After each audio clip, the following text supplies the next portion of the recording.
Hello. I think we're live now. I think we're live. All right. Hey, everybody. Welcome to our town hall, our post-election 2024 town hall. I want to encourage folks, if you are tuned in, whether you're on Facebook or on YouTube, just drop a hello into the chat so that we can see that you're out there. And one of the things that I think if you're up for it would be great is to drop a word or two about how you're doing, how you're feeling.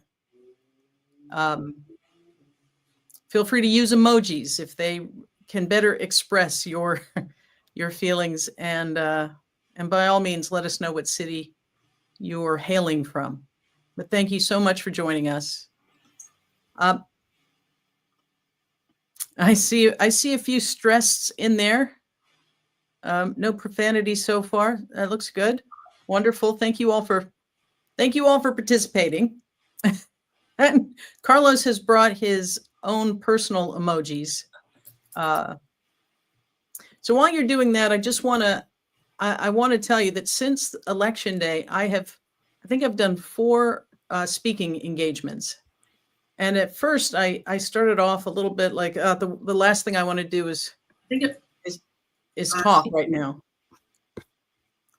And but it's actually been really important to be together as a community in a moment like this. And I think the biggest challenge is, how can I speak to you in a way that acknowledges the grief, the fear, the sense of betrayal, and the uncertainty without actually stoking the fear that they want us to have? You know, how do we talk honestly about the greater challenges our community faces without breeding fear or feeding the lie that all hope is lost? And so what I hope we give you tonight is the truth about where we are, not sugar-coated. We are hurting. This outcome does feel like a punch to the gut, but we're not powerless.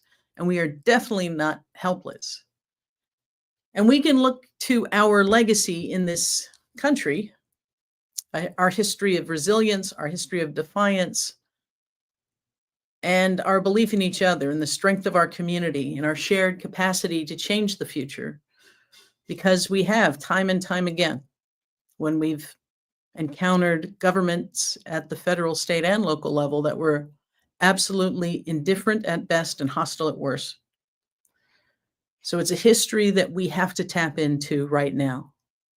And in many ways, we in Florida have endured what the rest of the country is about to experience. We've been living under a MAGA supermajority.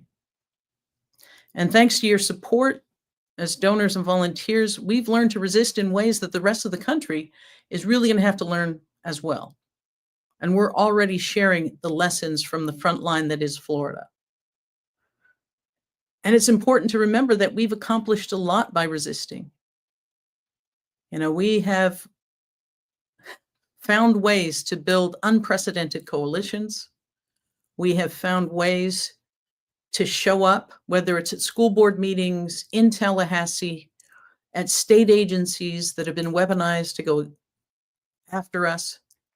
We have shown up as a community, and we have built new coalitions so that when it comes to the attack on us via the school boards, you know, Moms for Liberty, a political operation masquerading as a grassroots organization, teamed up with the Proud Boys to menace us, to intimidate us, and to scare us. But instead, we showed up stronger than ever.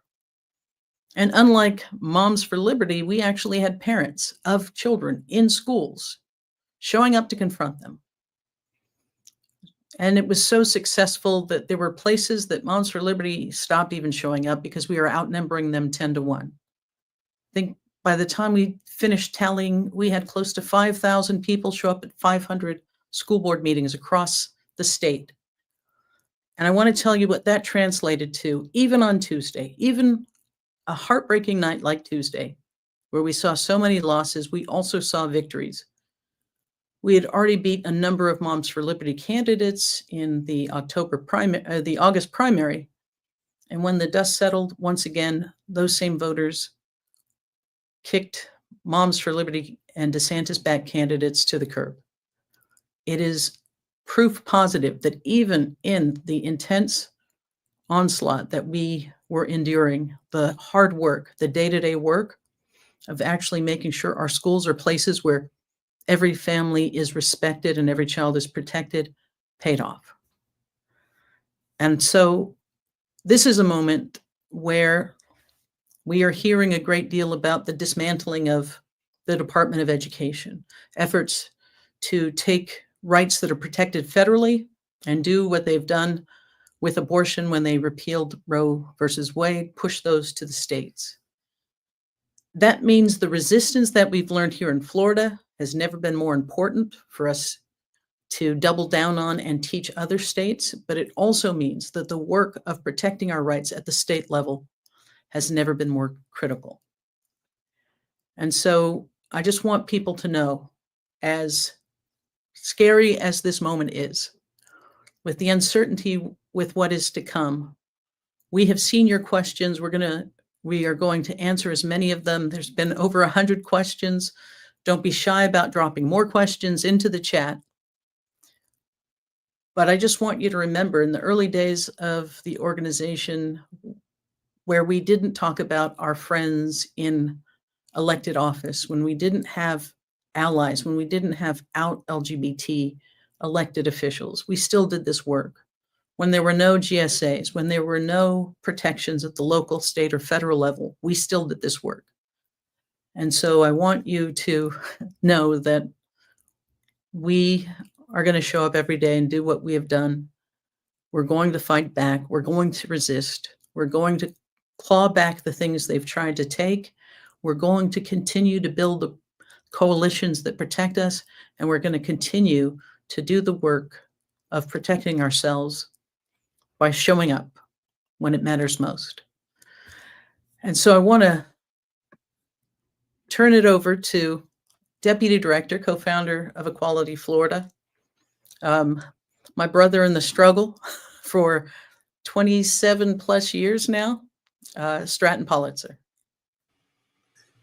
Thanks, Nadine. And thank you all for being with us tonight. We've got several hundred folks on the line already. It's a great turnout. And that's what we've seen this election cycle from you, from our community, and from our allies, is just record participation from our community. So even as we go through the results and some of the deep disappointments, I want to start by just thanking the incredible volunteer turnout that we had in Florida in this election cycle. I know a lot of you on the line today joined us for phone banks, joined us at Pride festivals, walked the doors, were with us right up and through Election Day, trying to turn out every single vote, making sure we did not leave a single thing on the field this election cycle, that we had a program that we could be proud of, that there would be no second guessing of could we have done more. And in this election cycle, certainly on a grassroots level, we had a machine like we have never built before. I'm going to actually have our team put up a slide right now, if we can, to just take you through a few of the amazing stats. Oh, but first, let me just say, in case you all didn't notice, Nadine could just slide her chair back a little. She can model this amazing shirt that she's wearing, and I'll do the same. And let me just start by saying this. 2 years ago, when we were facing the first real slate of hatred that was moving in Tallahassee, and when DeSantis and his cronies were moving what eventually were 6 awful bills that passed in Florida in one session. In one session that year, we saw the passage of more anti-LGBTQ bills than in the entire Anita Bryant era.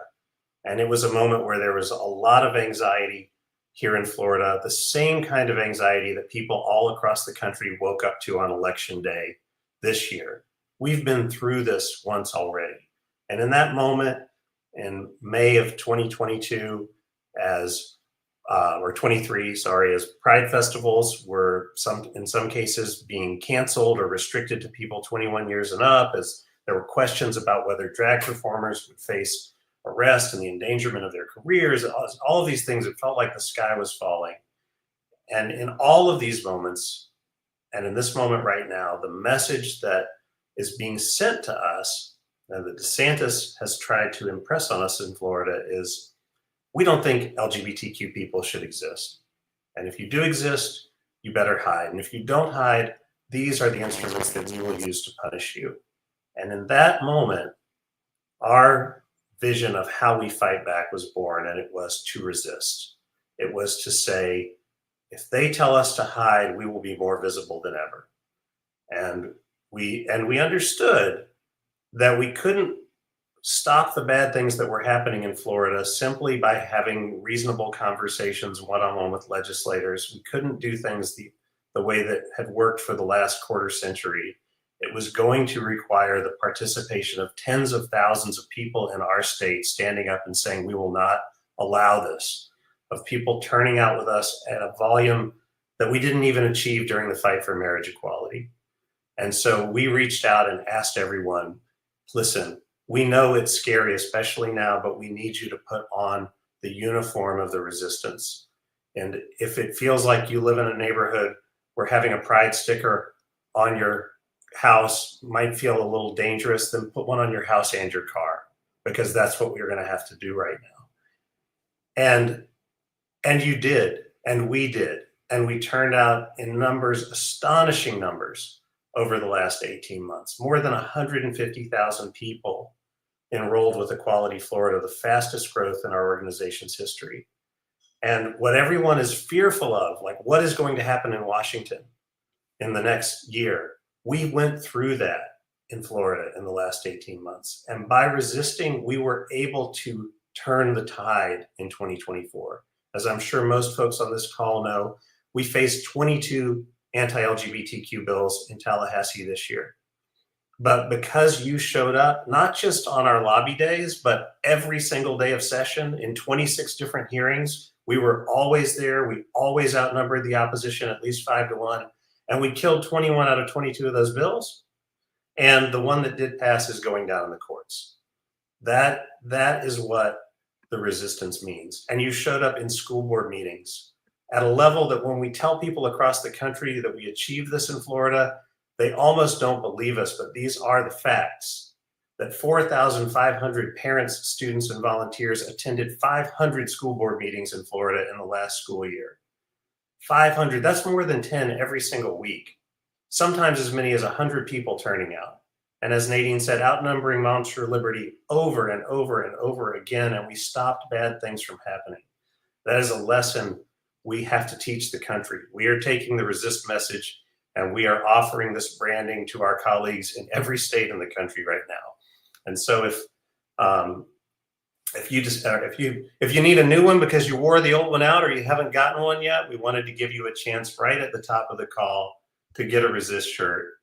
These are always available on our website, and look for a whole new line of resist merchandise coming out to give people all kinds of ways to fly your flag. Now, what I want to show you next are the numbers from this election cycle, because it's a lot to be proud of. You know, the outcome of the election, of course, that is the goal, but it doesn't take away the impact of all of the work that people put in. Almost 1,300 of you volunteered with us this election cycle. That is an unbelievable record. That's just in the last couple of months, 1,300 volunteers who made 80,000 phone calls.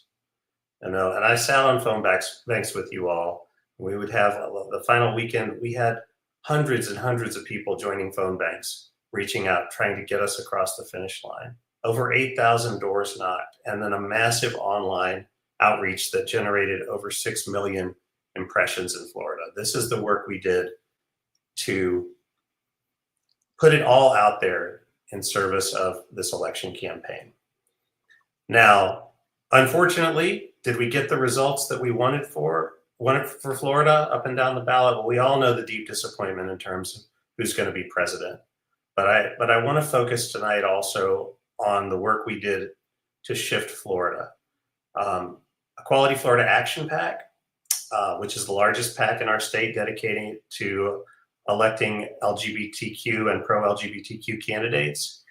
We had 3 key goals this cycle, and we did not achieve all of them, but out of 3, we achieved, I would say we achieved 1.75. So just under 2 out of 3, or 1.8. Let me start with the hardest one. The toughest one was, it was our goal to break the Republican supermajority in Tallahassee this year in the Florida House. We had to flip 5 seats in order to do that. That was one of the top goals of Equality Florida and a number of progressive groups across the state. We didn't get that one. Florida had a red shift this cycle. We all saw it. The good news is it really didn't get any worse for us in Tallahassee. We're going back into session next year facing about the same balance of power that we have faced before. In the Senate, it's exactly the same, and in the House, I believe the Republicans will have picked up 1 seat, or maybe it's 2. I think there was 1 outstanding. But we didn't break the supermajority. But I do want you to know those 5 seats that we targeted to flip, that you all worked so hard on right up until the finish line, and I know lots of you donated as well. Equality Florida Action PAC raised over $300,000 for our top candidates across the state. They came so close. They came so close. 3 out of our 5 came within 1% of victory in the Orlando area, all under 1,000 votes of winning. This shows you we almost got them across the line, even in this tough environment. I know one of our top races in the state was Nate Douglas. I want to say his name because you're going to hear it again. Nate is a 23-year-old gay African-American candidate, would have been the first Gen Z member of the legislature. Somebody that when he first filed, people did not give really a serious chance of winning, and he went out and raised $500,000. And I know folks on this call gave your time and treasure to that campaign. He was the closest to winning of any Democrat running for legislature who lost. Less than 600 votes, and Nate would be headed to Tallahassee. So we'll get him across the finish line. But I wanted to, this is not me throwing salt in the wound. I want you to know there was strategy behind it. These weren't wasted efforts. I know it can look like at the end of the day there were landslides, but no, these races that we targeted in Florida were dead heats, and the political winds just blew a little too hard against us. We will get there. We'll get there next time.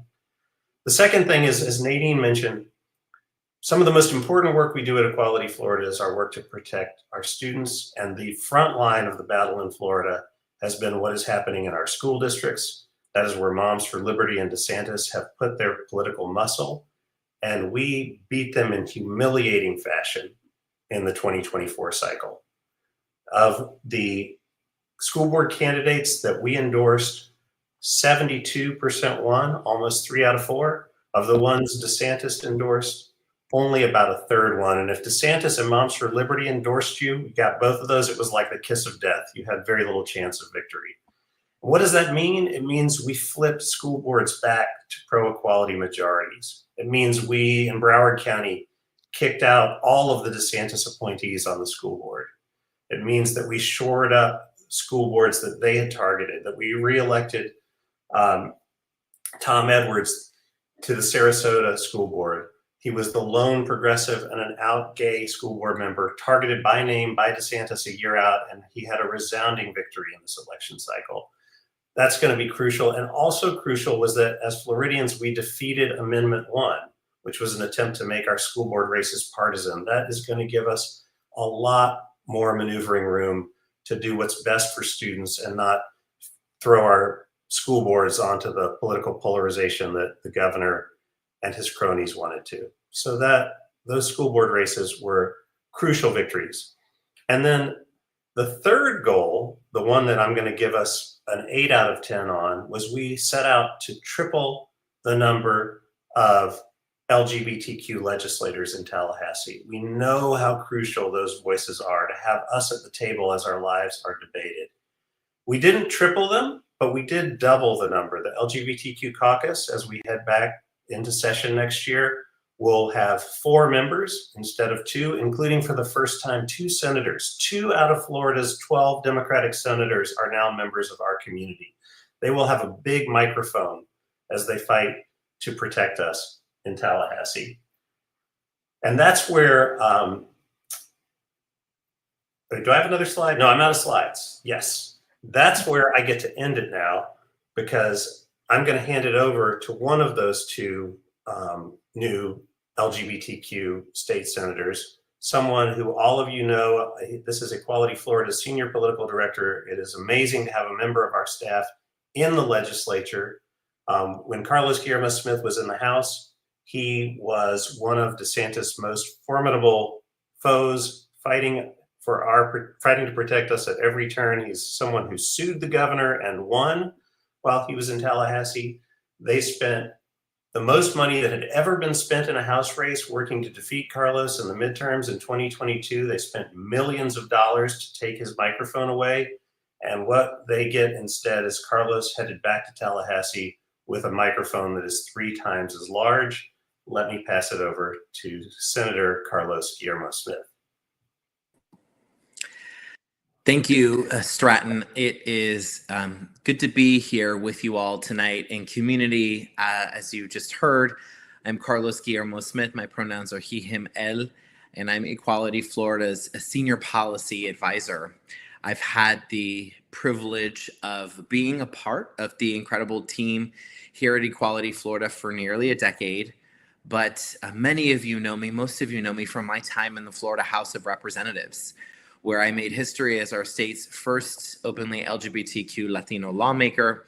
And throughout my public service, you all know, because many of you saw it, I never hesitated to pick up the microphone and stand up against extreme politicians who have attacked the LGBTQ community for their own political gain.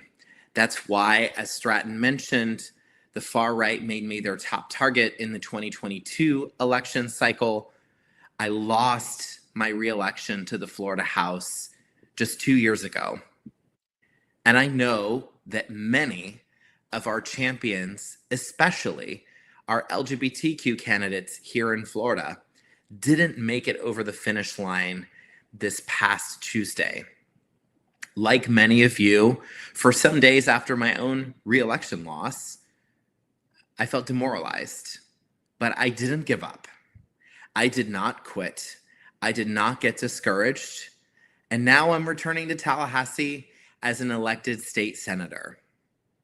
But here's what I know.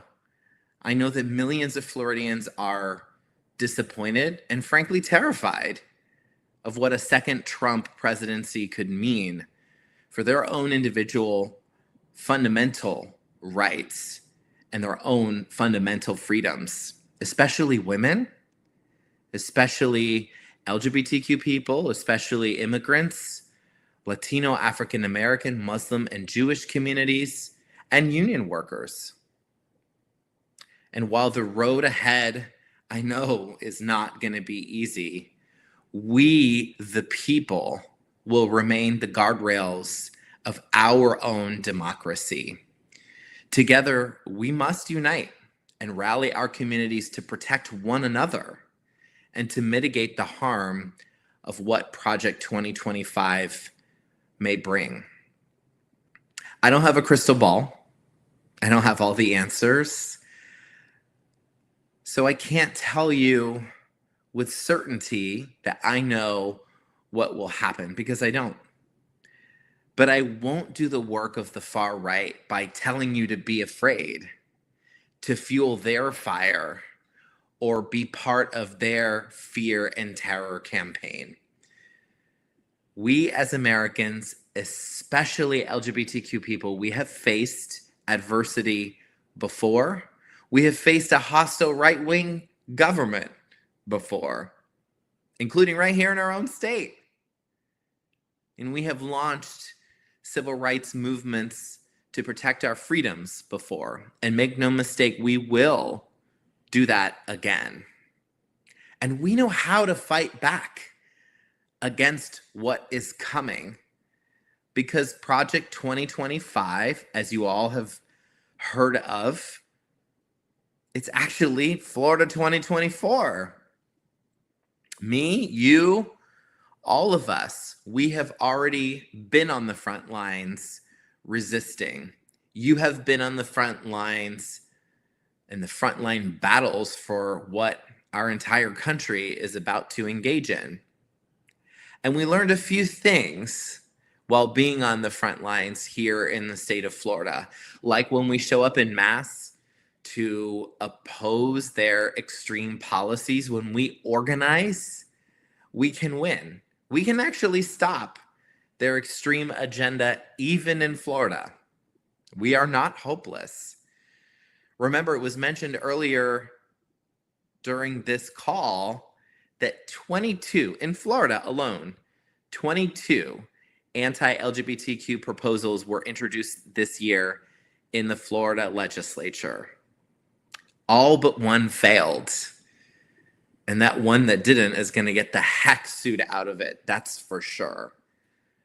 And that's because you all showed up to help us achieve our goals. And what were those goals? Because they will remain the same as we enter the 2025 legislative session. Stop every bad bill that we can. Mitigate the harms of the bad bills that unfortunately may pass. Lay the groundwork for lawsuits and litigation against any of those bad bills that do pass with our public testimony and opposition. And build massive coalitions. Massive coalitions. The thing that will keep us safe is continuing to expand the communities and other groups and other people who stand with us, LGBTQ people, queer people, stand with us in solidarity. We call them allies, sometimes accomplices in our work. But we have to link arms during these dangerous times. What we've seen in Tallahassee in the last 2 years is a huge, actually, frankly, a new wave of people, everyday folks who have shown up, taken action either at home or in the Capitol, and that had a massive impact. So as your state senator for the next 4 years, I promise to fight these extreme attacks, whichever ones may come, to hold the politicians who are pushing them accountable while defending freedom and equality for everyone in our state. And that certainly includes LGBTQ people, and most definitely the trans and non-binary community that has continued to be a target of the far right.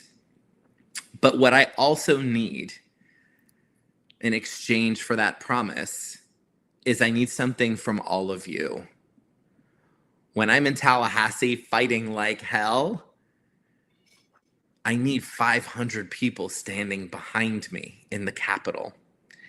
I need you to join Equality Florida's Pride at the Capitol for the next legislative session, which, mark your calendars already because you're going to hear about it, March 18th and 19th, 2025. Stay tuned, and we will certainly share more details. But I need you alongside me in this fight. Our fight for freedom and equality will continue, and as a community, we must take care of one another. We are not powerless, and we must never give up. Thank you so much, Carlos. And we will be there. We will have your back. And I want to just remind everybody here, because I see the comments and I see the energy shifting in the comments. We want to hold that space where the fear is real, without a doubt. When I say we have to look back on that history, we have to remember that Pride began in response to the kind of repression that we are all bracing for. That is what we signify when we hold up the mantle of pride, and we've got to tap into that, even though it's scary. And what that line is for you, what you're willing to do. I saw somebody, I think it was Jeff, who said his homeowners association has told him to take down his flag. Fight back. Does everybody have to take down their flag? Is this selective enforcement? That first year, when DeSantis threw everything in the kitchen sink at the transgender community and the rest of us, there was a moment where people canceled events, where we saw some prides wobble and wonder whether they should discontinue in this environment. But by the next year, there were more events than ever before, and the turnout for prides was larger than ever before. And people who had wondered whether or not they should push back were in court suing DeSantis. And students on their own were organizing walkouts and getting to Tallahassee and calling on the organizations in the community, hey, we need buses. We need assistance. We saw people, faith organizers, come to Tallahassee by the busful. We've got to tap into that same level of resourcefulness. And again, for some people, I say this as a parent, I know you're asking yourself, does it remain the place I should stay? And what I want to say to you is, we have been traveling all across America telling people that Florida's the front line in a national fight. And the only question is, do you realize you're in it? Well, everybody realizes they're in it right now. And so we want Florida to be the place they look to say, they had to fight this before we did. They figured some things out, and we're going to fight back with the same wisdom and resilience and community. And there are more people every day standing with us. The other thing I want to remind you of is, I put it in the chat, a lot of people are moving to Blue Sky. And I don't own shares of Blue Sky, but I know that one of the real dangers in this world right now is that so much of our communication is controlled by so few people. And we've got to find ways to communicate with each other rapidly and honestly. And so the best way to communicate is in person. The other best way to communicate is to be part of a rapid response team that we're going to be building on our communication side so that people can get the information they need quickly. But more than ever, in a moment of stress and anxiety, reach out to each other. I asked all of the local groups that are in your area that are on this call to put their contact information, because this isn't about one organization. I'm incredibly proud of what Equality Florida has done, but throughout this chat, you're going to see the names of other organizations that have stood shoulder to shoulder with us, who have turned out, who have been part of this work. When Carlos says we have to continue to build unprecedented coalitions, we know that when we face dangerous times, that's when it is most important that we link arms. So I want to get to some of the questions that you all have asked. I would say if I had to batch them, most of them are, is my family going to be safe? Some variation of, is my family going to be safe? Is adoption going to be overturned? Or is marriage going to be overturned? And I want to throw this open to our panel here. The shortest answer I have for you is that we do not see right now the path to which marriage would be overturned. It may be forced to the states in the way abortion is, but even that is not something that happens overnight. One of the resources that has been dropped in the chat, and we'll do it again right now, are some planning documents that were put together that help people walk through the things they need to make sure that your family is protected. And a lot of these will be familiar to folks who were putting them together before marriage equality was the law of the land. So please avail yourself of those resources. On adoption, again, that is an issue that is largely a state by state matter. And we secured the right to adopt in Florida. Our biggest concern is, will they begin to carve out more and more religious exemptions that actually get in the way of creating forever homes for kids who need them? Carlos Stratton, do you want to add anything else around family protections? Yeah, I would say on the adoption question, we had faced this before in Florida, actually the year before I joined the Florida legislature as a member of the state house, where a religious exemption was proposed to try to give adoption agencies the right to discriminate against LGBTQ couples. Ultimately, that proposal was defeated, but I think that religious exemptions on the question of gay and LGBTQ adoption rights are going to be their weapon of choice, trying to make it harder for queer families and queer individuals to legally adopt without actually revoking their right to do so. Another one of the questions that sort of is bundled, I'll bundle together probably 15 or 20 questions that we got along these lines was, how can I help? I want to stay in Florida. I want to fight. I want to make a difference. What is the best way for me to plug in from the different parts of the state? And I want to drop into the chat for everybody a link to how you can volunteer. We have staff all across the state. We have events all across the state that are opportunities for people to get together and build a community around the fight back. And, that can look like a lot of different things. It can be volunteering at the Pride event in your community. It can be working phone banks. It can be showing up for school board meetings, helping to organize for the legislative delegation hearings in your backyard, helping to organize to get your faith group, your school, your softball team up to Tallahassee for lobby days. So please do go to eqfl.org/volunteer to find out ways that you can connect. And of course, there are organizations, local organizations in your community that we want to encourage you to be a part of as well. Yeah. Stratton? Yeah, I'll jump in on that too, because I love seeing the energy, and I love that this was one of the questions we saw the most of. We had over 100 people ask questions in advance of the call. And this was a really popular question. What can I do? How can I get involved? And as I mentioned, when we launched the Resist campaign 2 years ago, something else we did was we doubled Equality Florida's field team. We knew we were going to have to be closer to the ground and have to be handing you the tools you need to take effective action where you live, in addition to needing people in Tallahassee. We need everybody to have the resources, the training, the tools, the connections to be active in your local community. And it's not cookie cutter. It's different everywhere. The fight in Sarasota might be different than the fight in Alachua, and might be different than the fight in Palm Beach.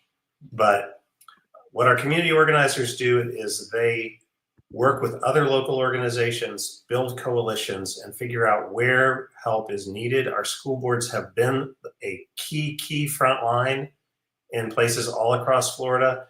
If you live in a community, if you have the good fortune of living somewhere where you have a very strong pro-LGBTQ local government, as many of our cities do, lots of cities in Florida with municipal equality scores of 100, there may be proactive things that we can be doing right now. There may be a different policy agenda for you that is about showing what still can be accomplished, that it's not all defense. But in other places, we know how to play defense and fight back in these other school districts. So on that link that Nadine mentioned, which is in the chat, eqfl.org/volunteer, you'll see a number of our community organizers who are listed there. For folks who are interested in internships, Equality Florida has a paid fellowship program, and we maintain a roster of more than a dozen paid fellows at all times. And the next application process for that, I believe, is opening up as early as December. So keep your eyes open if you're interested in dedicating 15 or 20 hours a week for several months and joining our fellow program. We have a captain's program in our volunteer program where you can take a deeper dive, receive a higher level of training, including spokesperson training. If you are a parent, one of the most potent ways that we have been able to counter the cynical BS messaging of Moms for Liberty, where they try to shroud themselves in the cynical messaging of parental rights when we know it's anything but, is to have our parents standing up and fighting back. And we launched Parenting with Pride just 15 months ago. Already more than 2,000 families have joined that program. It's a place where you can get resources to learn how to love and support and be there for your LGBTQ child if you are at the beginning of this journey and you're just scared and afraid and trying to figure out what should I do to keep my child safe. But it's also a place, if you have caught the activist bug and are ready to stand with us at school board meetings, there are really no voices more powerful in that space than the voices of parents fighting for their children, whether it's Tallahassee or in our school board. And then, as Nadine mentioned, it's not just about volunteering for Equality Florida right now. We work in coalition. There are amazing local organizations doing heroic work all across the state. Some of it is direct service. There are going to be special needs right now, we know, for marginalized communities facing deeper risks. There are all kinds of places to get involved. We try to be a clearinghouse for those opportunities. We just got, if you looked at our volunteer page 3 weeks ago, you would have seen 60 volunteer opportunities heading into the election. Right now it's a little quiet. We're catching our breath, but those volunteer opportunities will be repopulated every week, and there will be opportunities in your local area as well. Absolutely. I want to just, tell people one of the things that we have experienced in this fight. There's a quote that's going around by the author Timothy Snyder, and he's written a book called On Tyranny. And one of the things he says is super important. He says, do not obey in advance. And basically what that means, don't be so afraid that you begin to curtail your own rights in anticipation of what a tyrant might want from you. And one of the things we had to say to school districts that initially, when the passage of the Don't Say Gay, Don't Say Trans bill happened, we saw them doing things in anticipation of what that legislation would mean. And we began to tell them, make them put it in writing, make them give you an explicit order, because we know that we can take that to court, because what they want to do is they want to be a mouse in front of a flashlight. They want to cast a bigger shadow than what they are. And as we began to force them to say specifically what they meant, they would either have to back away from their rhetoric or risk losing in court. And I'm saying that to you now because there is an impulse to be smaller sometimes, to hide sometimes, but history tells us it ultimately doesn't protect us.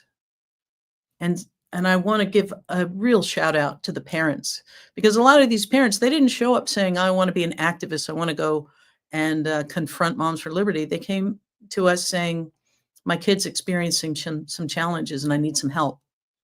And Jennifer Solomon and Ian Silgestrom and this incredible Safe and Healthy Schools team responded every time with how they can help that parent and that child.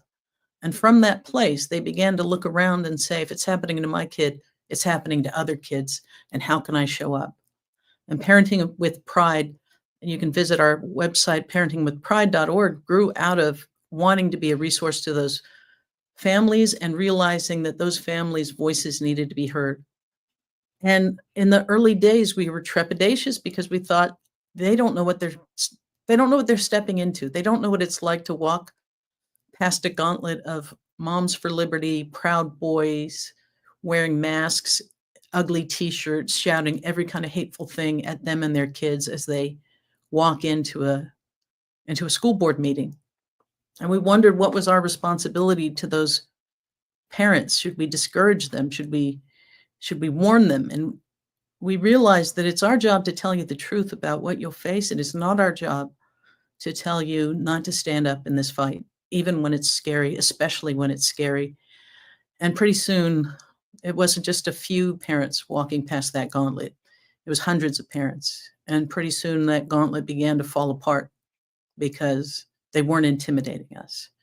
And so I want you to hold on to the knowledge that when we refuse to be terrorized, when we refuse to be afraid, or even if we are afraid, we do it anyway. Everything that has mattered, everything that we have earned, everything that we have won has come from standing in that space. And history's calling on us to stand in that space again. The other thing I want to say is we have to acknowledge that so much of the hateful rhetoric that they have directed has been directed at the trans community and immigrant communities. The most dangerous, hateful, dehumanizing rhetoric. But there's a tipping point to that even. And we've gotten now 3 different focus groups and research that is coming back that is showing us that this onslaught of, for example, I think it's been $200 million worth of anti-trans commercials that were run in battleground states. But the research that's coming back is that that was not a factor impacting voter choice, and that there's even now beginning to be a voter backlash to these anti-transgender ads. 72% of voters and nearly half of Republicans described them as mean-spirited. 76% agreed these ads use transgender people as political tools, including 55% of Republicans.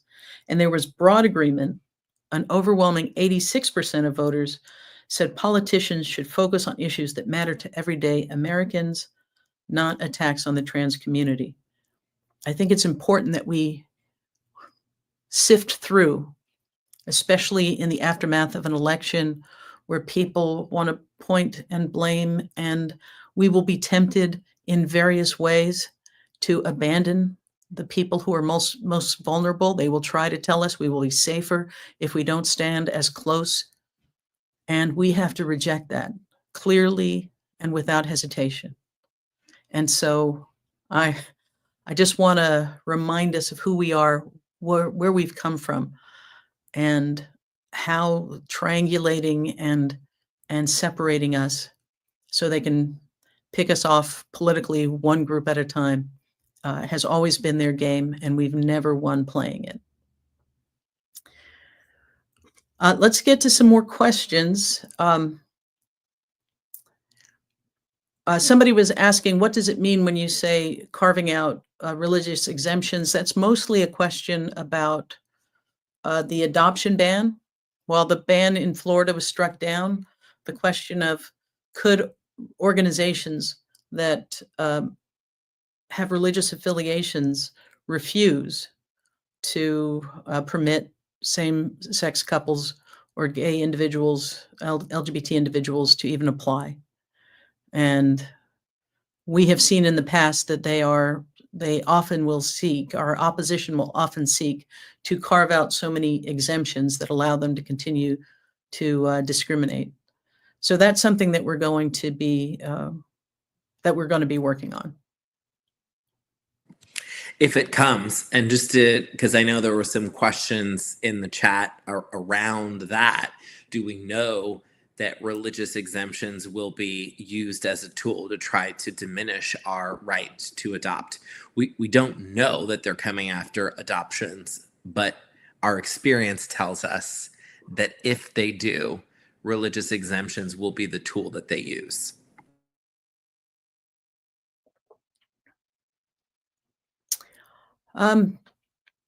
People want to know, are there things, in the aftermath of a loss, what are the things that you regroup and look at and say, knowing this now, this is how we ought to be organizing differently.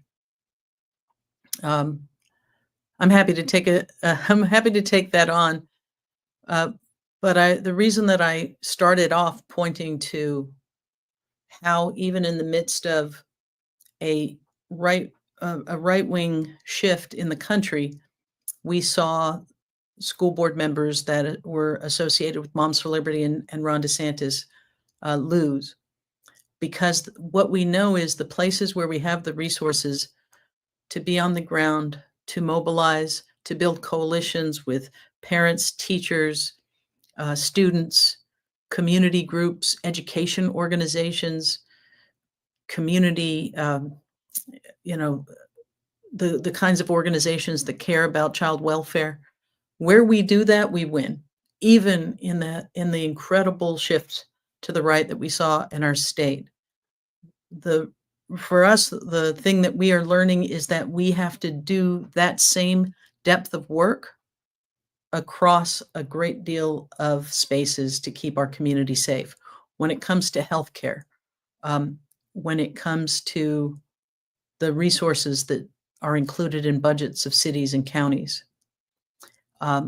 All of these things are places where we've got to deploy that same kind of close to the ground, grassroots, volunteer, coalition building, organizing. You know, you may recall that Ron DeSantis was seen as the absolute. He thought he had a clear path to the White House, and he thought he'd do it by building a resume of attacking our community.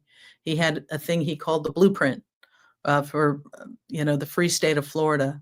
But we were able to show not his propaganda, but banned books and empty shelves, the voices of parents, the voices of students, the real harm that was coming from this agenda. And by the time he was on the ballot in Florida, he came in third, and he came back to a state where his popularity had cratered. We've got to be able to maintain that kind of we've got to be able to maintain that kind of pressure. All right. Let's see. What actions can be accomplished remotely? I think we've talked about the various ways to get involved. I know that I see a lot more questions that are in the chat right now. And we probably won't be able to get to all of them, but a lot of people are asking about the business community, national, corporations backing away from DEI, the Visit Florida taking down their LGBT resources for travelers, things like that. And we think it's really important, especially in a state like Florida that relies on tourism, that we as a community, along with our allies, begin to put our money where our mouth is, that we prioritize spending our money in places that stand with us and support our rights. So we've had two programs, Equality Means Business and Open Doors Florida. You're going to see a big revamp of those projects. And what we really want is for people, no matter where you are in the state of Florida, to make sure that you're spending money in places that respect you and your family and the basic rights that you ought to have in our state. I see in the chat, not so much in the pre-call questions, but in the chat, I know there are a lot of people worried about where they can get care, whether health care for the trans community is going to be banned on the federal and the state level. And we have already been navigating that here in the state of Florida. And we are very much aware that no matter what they say, their intention is to remove health care for the entire trans community, not take that right away from families, parents, young people and their doctors, but take all of the rights to make decisions about your own body and give that to state government. And right now there are resources that we've just dropped in the chat. There are more resources coming. There are states where, in the same way that people seeking abortion are having to figure out which ones are the closest, what are the pathways to get access, there is a growing network of folks working to make sure that the transgender community has access to the best health care as well. But that is a work in progress. And part of the reason I wanted to read off the quite literally hot off the presses most recent data is because we do think that there is a backlash to the backlash beginning to build that will be helpful in us making the case that healthcare decisions belong to individuals, and for minors, they belong to their families and their doctors, not politicians grandstanding. We have just 4 minutes. I want to turn back to the rest of the panel and see if there are any questions that I missed that you wanted to make sure that you highlight. And if there's anything, I see some people are having difficulty getting into documents. If you're, I know we've tried to answer some of the questions on the fly in the chat, but please do reach out if your question isn't answered. We will follow up with you for sure. Stratton, Carlos, any last thoughts? Again, I would say, please take care of one another. Take care of yourselves. Remember, we have been in this place before as a community, and we did so, and we were there with far fewer allies than we have now. Stratton? Yeah, I'll echo that, and to the questions about what might happen and what laws might be proposed at the federal level. I would say, let's just take our time.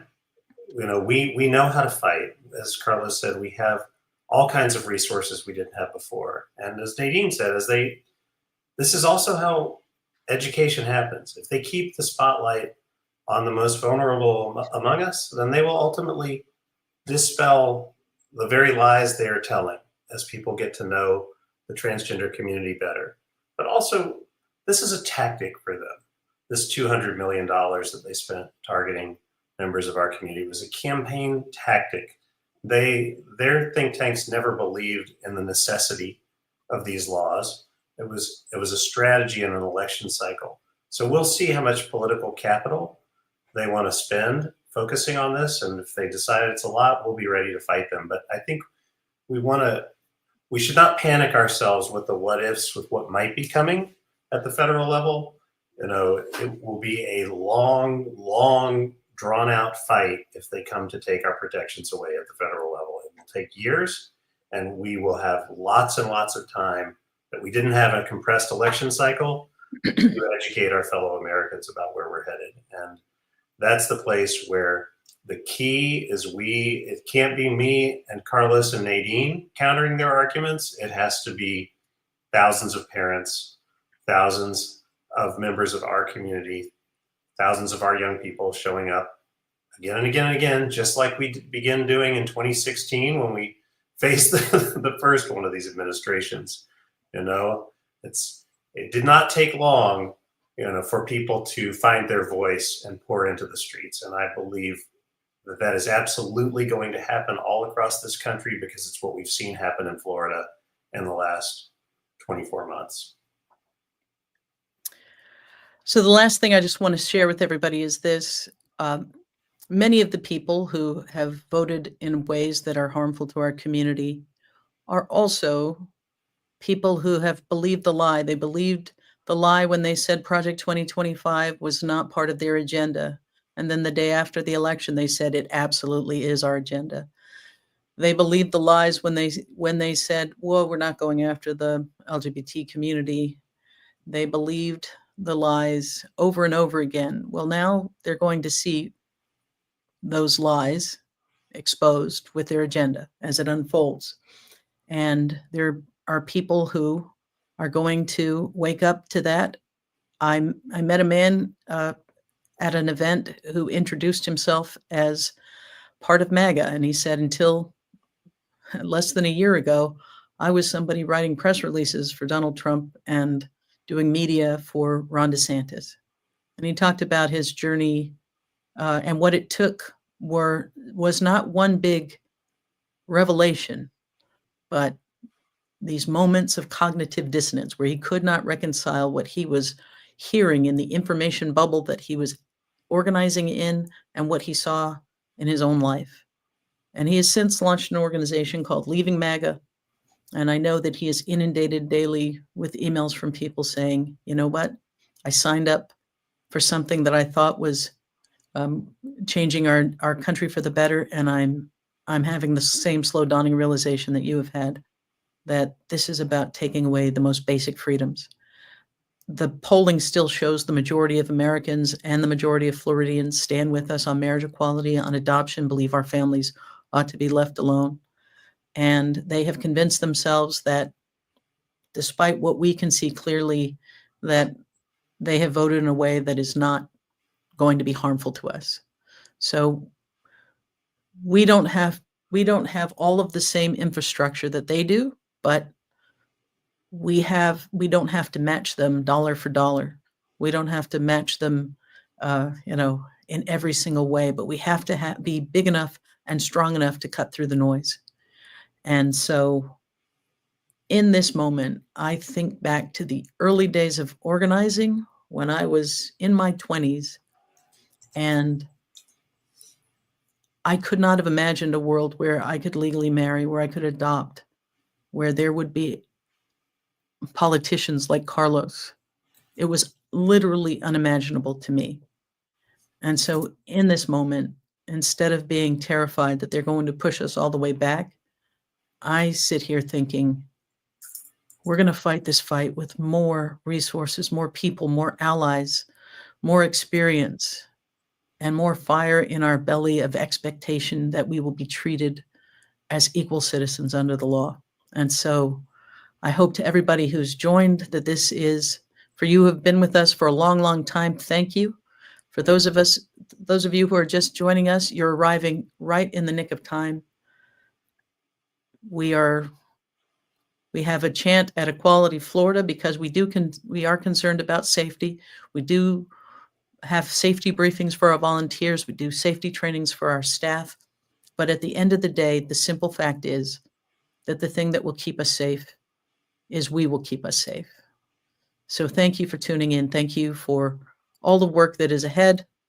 And if we didn't get a chance to answer your question, reach out to us because we're all in this together. Resist.